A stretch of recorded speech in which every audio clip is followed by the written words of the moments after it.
program studi bimbingan dan konseling. Sebelumnya, di sini saya akan mendampingi Anda pada sesi konseling hari ini. Terima kasih sudah meluangkan waktunya untuk hadir.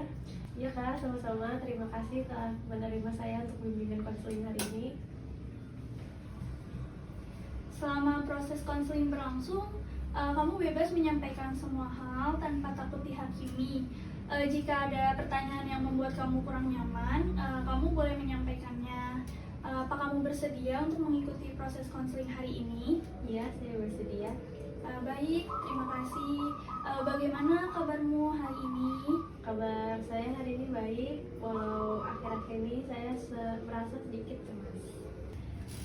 Saya senang kamu sudah datang dan membagi cerita. Santai saja, jangan terlalu kaku. Anggap saja percakapan ini seperti sedang berdiskusi. Lalu apa yang membuat kamu ingin datang pada sesi konseling hari ini? Saya tidak suka untuk hari ini. Saya ingin berdiskusi dengan kakak bagaimana cara mengatur waktu, karena belakangan saya sering menunda tugas hingga batas waktu akhir sehingga membuat saya sedikit cemas dan itu mengganggu aktivitas saya belakangan ini.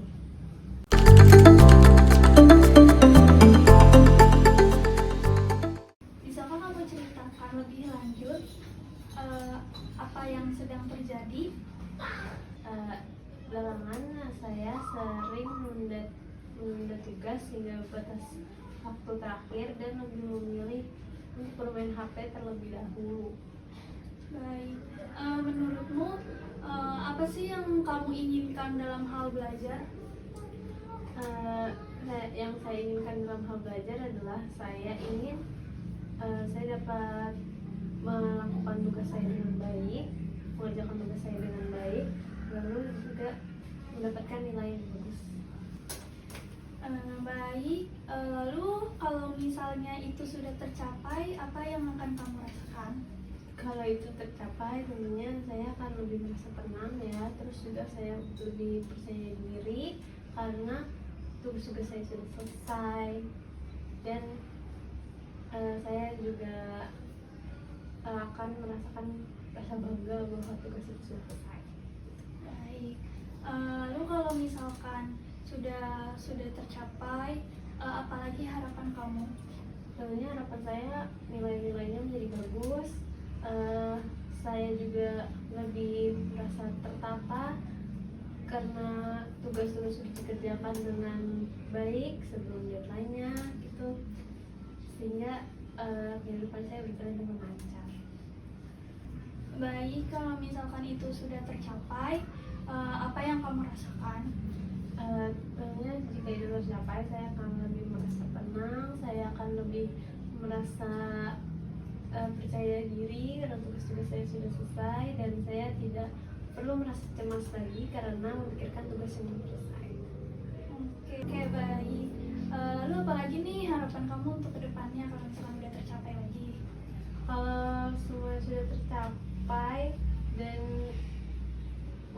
harapan saya itu pastinya nilai saya menjadi lebih bagus ya, terus kehidupan saya berjalan dengan lancar, tidak perlu cemas lagi.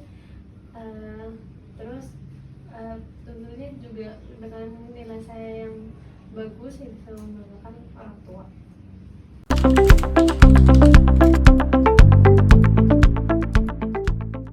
Sekarang coba ceritakan pengalaman kamu setelah pulang sekolah.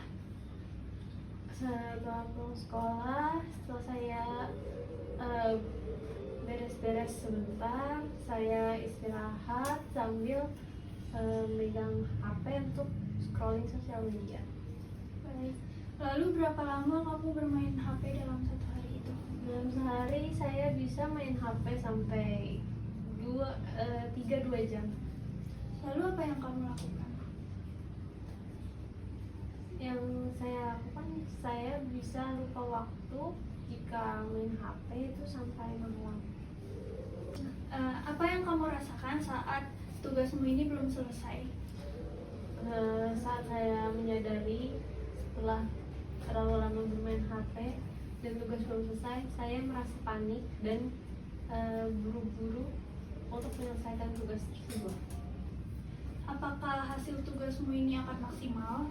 Karena terburu-buru, saya merasa tugas saya tidak maksimal karena yang di pikiran saya hanya yang penting tugasnya sudah terkumpul.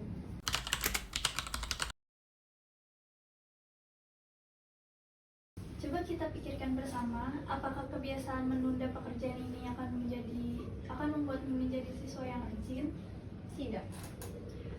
Lalu apakah bermain HP selama berjam-jam akan membuat nilaimu menjadi lebih baik? Tidak juga. Lalu bagaimana perasaan kamu setelah kamu menunda tugas? Saya merasa kecewa dengan diri sendiri tentunya, terus saya merasa panik ya. Kalau misalkan kebiasaan ini sering dilakukan terus-menerus, menurutmu apa yang akan terjadi di hidup kamu? Jika kebiasaan ini terus-menerus, tentunya nanti nilai saya semakin turun. Terus karena kebiasaan ini juga semakin mendarah daging, saya jadi sulit untuk mengerjakan tugas-tugas saya dengan baik. Lalu menurut kamu siapa yang bisa merubah atas kendali itu? Diri sendiri. Berarti kan artinya kamu mulai saat ini memiliki keputusan untuk yang kamu ambil untuk diri sendiri kan? Iya kak.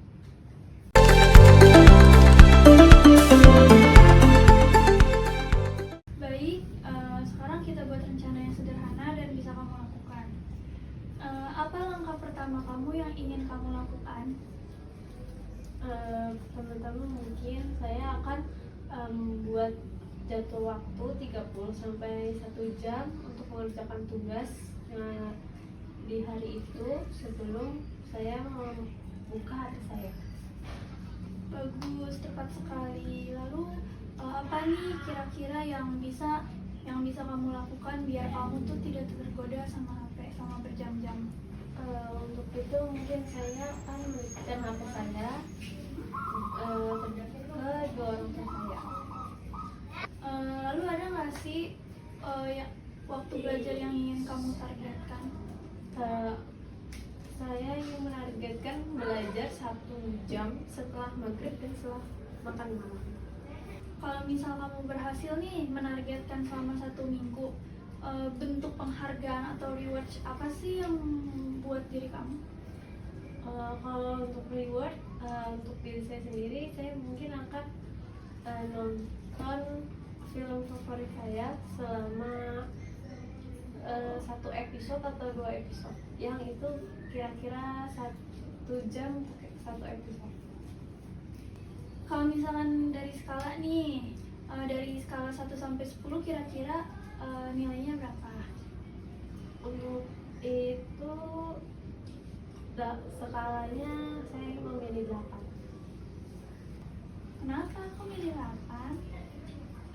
Karena saya ingin sungguh-sungguh untuk merubah kebiasaan ini, sehingga saya memilih 8 itu.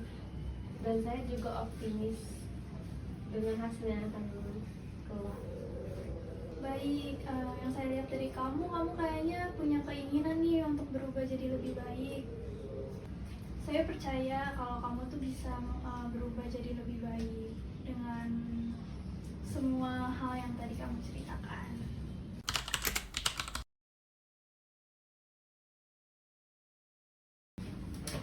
Baik, hari ini kita sudah membahas apa yang kamu inginkan. Lalu kita sudah membahas perilaku yang kamu lakukan, mengevaluasi apakah perubahan tersebut sudah mencapai tujuan kamu, dan menyusun perubahan rencana yang ingin kamu lakukan.